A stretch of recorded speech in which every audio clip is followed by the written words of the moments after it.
Hello guys, welcome সকলকে আমার wrestling YouTube channel wrestling and comedy skit with অনির্বাণে। আর আমি আজকে চলে এসেছি স্ম্যাকডাউনের রিভিউ এপিসোড নিয়ে। হ্যাঁ, কালকেই হচ্ছে স্যাটারডে নাইট মেইন ইভেন্ট, এবং স্যাটারডে নাইট মেইন ইভেন্টের ঠিক আগের স্ম্যাকডাউন অর্থাৎ আজকের স্ম্যাকডাউনের রিভিউ নিয়ে আমি চলে এসেছি, রিভিউ ভিডিও নিয়ে।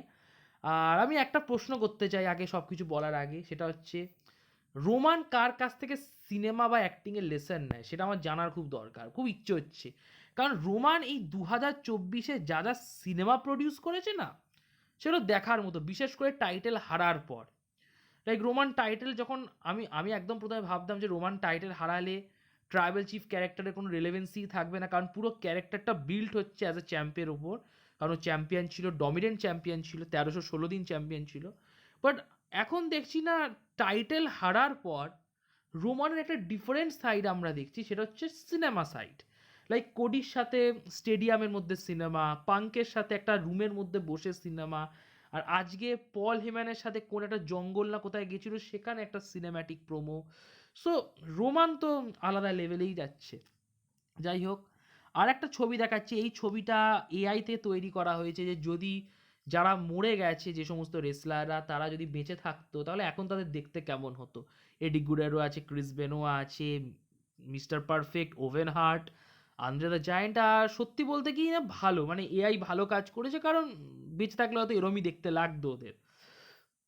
যাই হোক, তো এবার শো শুরু, মানে শো নিয়ে বলা যাক। তো জিমি উসো আসে, জিমি উসো এসে ভাট বকতে থাকে। কেন ভাট বকতে থাকে আমি বলি। তো জিমি উসো বেসিক্যালি এসে বলে যে ওয়ার গেম শেষ হলো, অনেক খাটনি গেল, আর ফাইনালি ওজি ব্লাড লাইন জিতলো। বাট ওয়ার গেমস পুরনো, আমি ফিউচারের দিকে তাকাতে চাই, আমি সামনের দিকে তাকাতে চাই। আমি জানি না আমি কি করব, সত্যি আমি জানি না কি করব, কারণ আমার টোয়ে প্রবলেম আছে। বাট আমি আজকে তাও এখানে এসছি। যে আসেনি, স্যামি আসেনি, পাঙ্ক আসেনি, হেম্যান আসেনি, রোমান আসেনি, বাট আমি এখানে এসছি আজকে এই একটা ভাঙা টো নিয়ে। লাইক জিমিউসো নিজেকে বড় দেখাচ্ছে।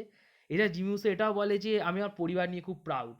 রোমান দারুণ চ্যাম্পিয়ন ছিল, প্রাউড। জেউসও নিজেকে তুলে ধরেছে, আমার যমজ ভাই, তার জন্য প্রাউড। ইভেন কি আমার ছোট ভাই সোলো, যাকে আমি পছন্দ করি না, ও ভুলভাল কাজ করছে, আমি তার জন্য প্রাউড। তাই এবার আমাকে নিজেই কিছু করতে হবে। তো আমি ভাবছি রয়্যাল রাম্বেলে হয়তো খেলতে পারি, জিতে হয়তো ইউএস টাইটেল বা ওয়ার্ল্ড চ্যাম্পিয়নকে চ্যালেঞ্জ করতে পারি। ইউএস টাইটেলকে চ্যালেঞ্জ, কাম অন। লাইক এটা একটা ছোটি বাত, মানে খুবই ছোট রকম ভাবনা চিন্তা জিমি উসোর। রয়্যাল রাম্বেল জিতে কে ইউএস টাইটেলকে চ্যালেঞ্জ করে, যাই হোক সেটা জিমির নিজস্ব ব্যাপার। যাই হোক, তো জিমির এইসব বাচকানি কথাবার্তা শুনতে না পেরে ড্রু ম্যাকিন্টায়ার আসে, আর ড্রু ম্যাকিন্টায়ার জিমি উসোকে ক্লেমোর দিয়ে দেয়। এখন আমি বুঝছি না ড্রু ম্যাকিন্টায়ার কি করছে, লাইক স্যামিকে পেটাচ্ছে, জে উসোকে পেটাচ্ছে, জিমি উসোকে পেটাচ্ছে। তো এদের কি প্ল্যান ড্রু ম্যাকিন্টায়ার ভার্সেস রোমান রেইন্স? কারণ সেদিকেই যাচ্ছে। আর যদি ড্রু ম্যাকিন্টায়ার ভার্সেস রোমান রেইন্স না হয়, তাহলে এগুলো করার কি মানে? বাট যাই হোক, আমি ড্রু ম্যাকিন্টায়ারকে ধন্যবাদ জানাচ্ছি, কারণ জিমি উসোকে ক্লেমোর দেওয়ার জন্য যা যা বলেছে, তাতে জিমি উসো ক্লেমোর খাওয়াটা দরকার ছিল। যাই হোক, তো ড্রু জিমিকে আরও মারতে থাকে, ঘুষি ঘাঁচা মারতে থাকে। বাট নিকলডিস আসে, আর নিকলডিস এসে ড্রুকে বলে যে বেরিয়ে যা, তোকে আমি ডেকেছিলাম এইসব বাওয়াল করানোর জন্য না। তো প্রথম সেগমেন্ট তো আমার একটু জিমির সাইড থেকে বাচকানা লাগলেও ড্রু ম্যাকিন্টায়ার স্যাভেজ লাগছে আমার ড্রু ম্যাকিন্টায়ার। কারণ আমি এক্সাইটেড ড্রু ম্যাকিন্টায়ার ভার্সেস স্যামি জেইনের জন্য স্যাটারডে নাইট মেইন ইভেন্টে। দেখা যাক কি হয়, ড্রুই জিতবে। বাট দেখি স্যামি কিছু রাগ দেখাতে পারে কি না, কারণ স্যামিও মার খাচ্ছে, স্যামির দুই বন্ধু জে আর জিমিও মার খেলো ড্রুয়ের হাতে। যাই হোক, ব্যাক স্টেজে আমরা দেখি যে নিয়মি আসে, নিয়মি আর বিয়াঙ্কা ওরা কথাবার্তা বলে। আর নিকলডিস বলে যে আমি জানি না জেটকে কে মেরেছে, এখনও ইনভেস্টিগেশন চলছে। তো নিকলডিস এটাও বলে যে বিয়াঙ্কাকে টাইটেল দিয়ে দিতে হবে, উমেন ট্যাগ টাইটেল। তো বিয়াঙ্কা কান্নাকাটি করেছে, না না আমি কেন দিতে যাবো, আমি কখনো কিছু দিইনি। তো নিয়মি বলে যে আমি জেট কার্গিলের রিপ্লেসমেন্ট হয়ে বিয়াঙ্কার পার্টনার হয়ে যাচ্ছি। তো নিকলডিসও কিছু মাইন্ড করলো না, বিয়াঙ্কাও কিছু মাইন্ড করলো না, বিয়াঙ্কা আর নিয়মি হাক করে নিল। তো যা মনে হচ্ছে নিয়মি হয়তো জেট কার্গিলকে অ্যাটাক করেছে, কারণ এখন নিয়মি জেট কার্গিলের জায়গায় ঢুকে যাচ্ছে, বা নাও হতে পারে, সেটা সময়ই বলবে কে জেট কার্গিলকে অ্যাটাক করেছিল। যাই হোক, ব্যাক স্টেজে আমরা স্যান্তোস এসকোবারের টিমকেও দেখি, তারাও নিকলডিসকে কমপ্লেন করছে যে তুমি কি শো চালাচ্ছ, ব্যাক স্টেজে ওকে কেলিয়ে দিচ্ছে, ঠিক আছে, আমরা আমার স্ট্রিট প্রফিটকে কে পেটাচ্ছে, জেট কারিরকে কে পেটাচ্ছে, আমরা অ্যাডাম পিয়ার্সের শোতে যাবো, কারণ অ্যাডাম পিয়ার্সের শো বেশি সেফ বলে স্যান্তোস এসকোবার অ্যাডাম পিয়ার্সকে কল করলো। আর নিকলডিস একটু অবাক, আর আমি একটা কথা বলতে চাই স্যান্তোস ভাইকে, যে আদৌ স্যান্তোস ভাই দেখে? কারণ বলছে নিকলডিস নাকি সেফ না, কিন্তু অ্যাডাম পিয়ার্স সেফ।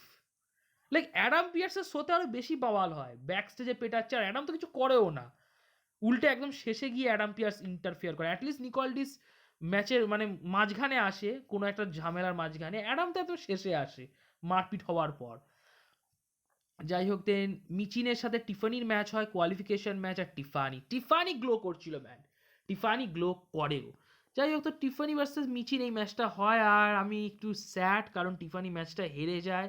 টিফানি লেটলি অনেক ম্যাচ হারছে, বাট টিফানির কাছে ব্রিফ কেসও আছে। যাই হোক, তো ম্যাচের একদম শেষের দিকে টিফানি মুনসল্ট দিতে যায়, বাট মিচিন সেই মুনসল্টটাকে ডচ করে দেয়, আর মিচিন তার ফিনিশিং মুভ দিয়েছে, যেটা খুবই হরিবল দেখতে, মানে খুবই হরিবল একটা মুভ। তো মিচিন ওই ফিনিশিং মুভ দিয়ে মিচিন জিতে যায়, আর মিচিন কোয়ালিফাই করে ইউএস টাইটেলের ফাইনালে, উমেন্স ইউএস টাইটেল টুর্নামেন্টের ফাইনালে। এবং এটা দেখেই বোঝা যাচ্ছিল যে বেলি ভার্সেস চেলসি গ্রিনের ম্যাচটায় কে জিতবে। অবভিয়াসলি চেলসিরই জেতার কথা। যাই হোক, কার্মেলো হাইজের সাথে ব্রন স্ট্রোম্যানের ম্যাচ হয়। তো অ্যাকচুয়ালি কার্মেলো হাইজের মিস্ট্রি অপোনেন্ট ছিল। তো যখনই ব্রন স্ট্রোম্যানের মিউজিক বাজে না, কার্মেলো হাইজের মুখ এরম, মানে ভাই শখ, এখন এই মোটার সাথে আমায় খেলতে হবে, এই দৈত্যের সাথে। মানে কার্মেলো হাইজ একটু বোঝা উচিত ছিল, নিকলডিসকে এত কথা শোনাচ্ছিল, আর নিকলডিস কিন্তু সহজে ছেড়ে দেয় না।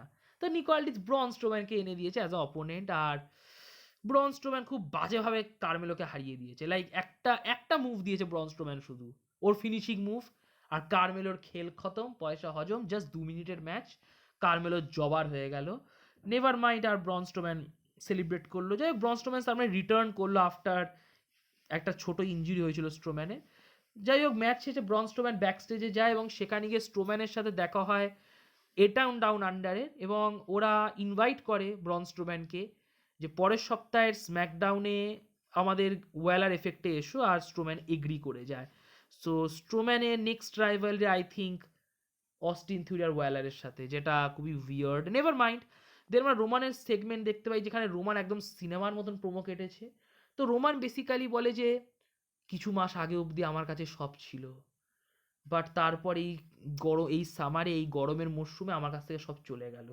প্রথমে আমার টাইটেল গেল, দেন আমার ভাইসম্যান পল হেম্যান গেল, আমার পুরো ব্লাড লাইন চলে গেল, আমার রেসপেক্ট চলে গেল, আর সবচেয়ে বড় জিনিস আমার উলাফালা আমার কাছ থেকে চলে গেল।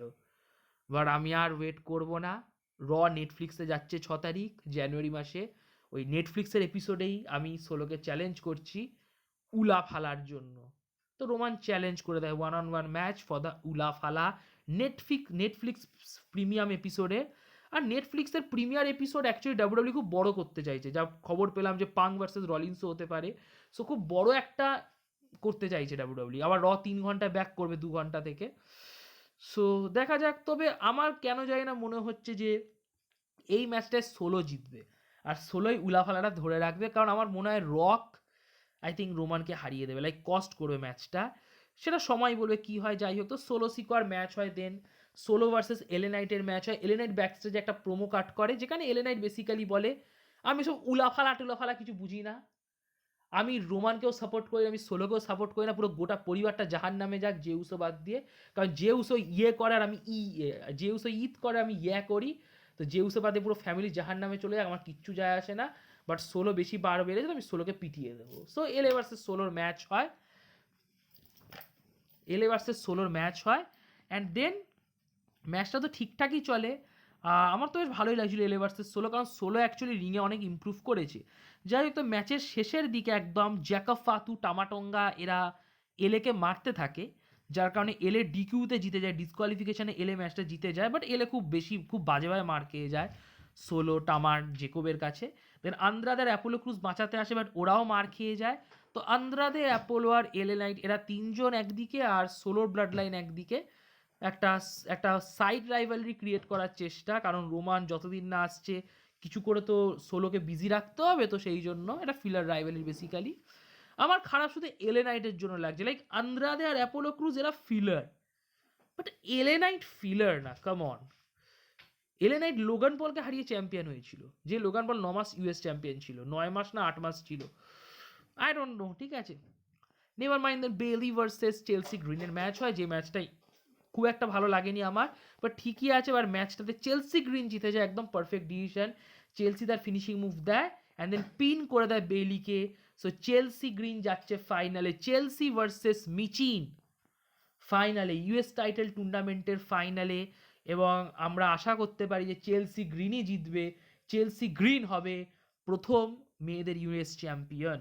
যাই হোক, দেন মেন ইভেন্টের কথায় আসি। লাস্ট শো শেষ হয় কোডি রোডস ভাইকে দিয়ে, আর আজকে জোকার ভাই, সরি কি বলছি আমি, আজকে কোডি দ্য বস বেশ টাইটেল নিয়ে বেশ শুট বুট পরে ভালোভাবেই এসেছিল। তো কোডিকে জিজ্ঞেস করা হয় যে কিছু বলো, মাইকেল কোল জিজ্ঞেস করে, বাট দেন কেভিন ওভেন্স গাড়ি থেকে বলে, লাইক ব্যাক স্টেজে যে গাড়ি থাকে সেই গাড়ির ভেতর থেকে বলে যে কোডি, তোর কথা কেউ শুনতে চায় না, তুই একটা মিথ্যেবাদী, তুই স্বীকার করে নে তুই একটা জঘন্য বন্ধু, ঠিক আছে? তুই তোর সমস্ত বন্ধুদেরকে ইউজ করেছিস, সবাই তোকে হেল্প করেছিল তোর এই স্টুপিড প্যাথেটিক স্টোরি ফিনিশ করার জন্য, আর তুই সবার মুখে থুতু ফেলে দিয়েছিস রোমানের সাথে টিম করে।